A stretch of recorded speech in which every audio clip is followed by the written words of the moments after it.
प्रिया ठीक आहेस ना तू? कसल्या विचारत होतीस? काय झालंय? काय काय झालं? कुठे काय नेमकं काय घडलंय हे माहिती आहे मला. दुखतंय? प्रिया, मी लवकरच या घरची सून होणार आहे. आपल्या दोघींमध्ये एक ऑफिशियल नातं निर्माण होणार आहे.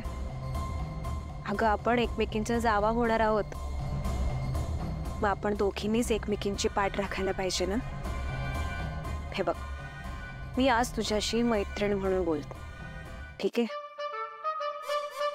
अगं मला माहिती आहे आपण आपल्या पार्टनरला समजून घेणं किंवा त्याने आपल्याला समजून घेणं हे ना कधी कधी पॉसिबल नसते. याची गॅरंटी खूप कमी असते. आता मी तुला कसं समजू? तू माझंच एक्झाम्पल घे ना, म्हणजे माझं आणि आदित्यचं. आदित्य माझा होणारा नवरा आहे, तरीही मी त्याला अजून नीटसं ओळखू शकले नाहीये. म्हणजे पारू जेवढे ओळखते ना त्याला, त्याच्यात 10% पण मी त्याला ओळखत नाहीये. त्याला काय हवं काय नको, इनफॅक्ट घरातल्यांना काय हवं काय नको हे फक्त पारूलाच कळतं.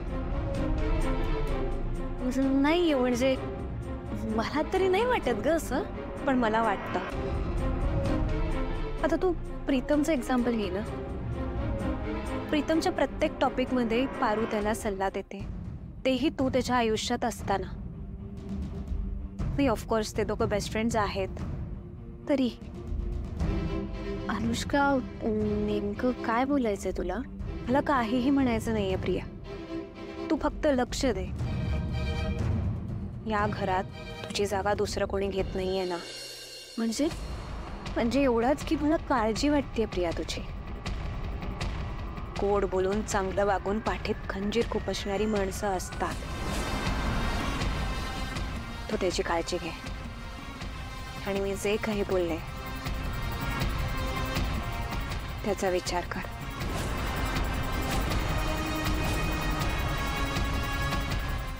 एक मिनिट,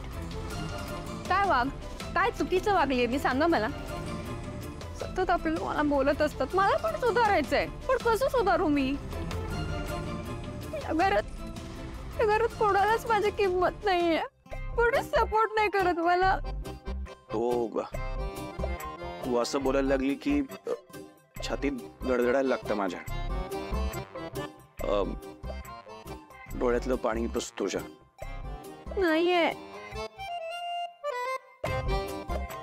हे काय बोलताय वेगळंच? इथं सोल्युशन द्या ना, मला सोल्युशनची गरज आहे. 1000 सोल्युशन दे. ऐकणार आहेस माझं? आज ऐकेल.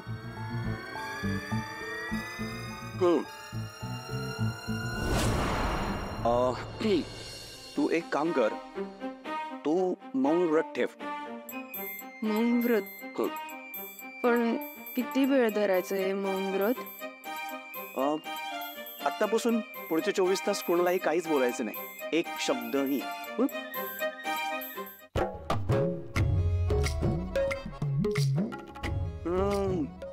परफेक्ट. असंच इशाऱ्यात बोलायचं. हे बघ, तू असं इशाऱ्यात बोलत राहिलीस ना तर काहीच प्रॉब्लेम येणार नाही. जमणार आहे का तुला? हे बघ, तरच मी तुझ्या पाठीशी उभा राहीन.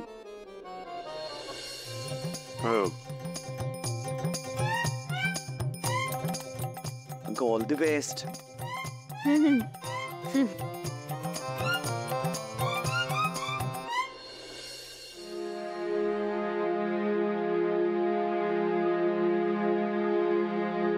बरोबर.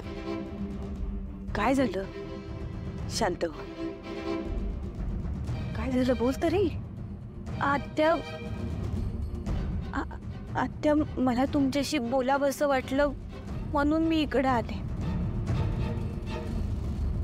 म्हणजे होतोय मला बी त्रास.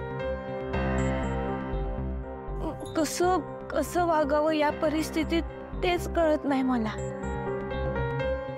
म्हणजे आता बघा ना, देवी आई आहे ना, आदित्य सरांच्या गोष्टी ठीक झाल्या, पण त्या ठीक होईपर्यंत आदित्य सरांना प्रीतम सरांमध्ये भांडण झालं.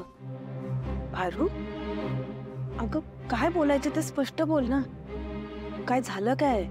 काय बोलायचंय नक्की तुला? आत्या, आपण एखाद्या गोष्टीवर किंवा एखाद्या व्यक्तीवर मनापासून प्रेम करतो. आपण आपलं सर्वस्व विसरतो त्या व्यक्तीसाठी.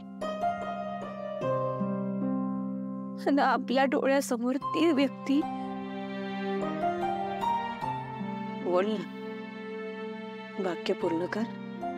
थांबलीस का? बोल.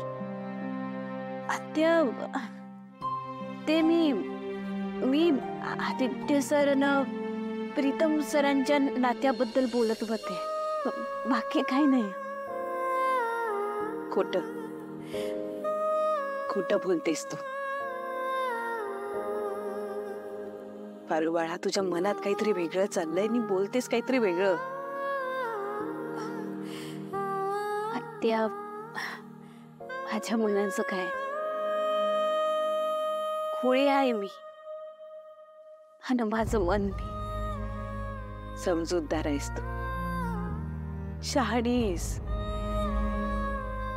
पारू बाळा, एवढं सोपं नसतं ग आपल्या मनातलं दुःख लपवून आपल्या घराला आनंदाचं पांघरूण घालण्यात.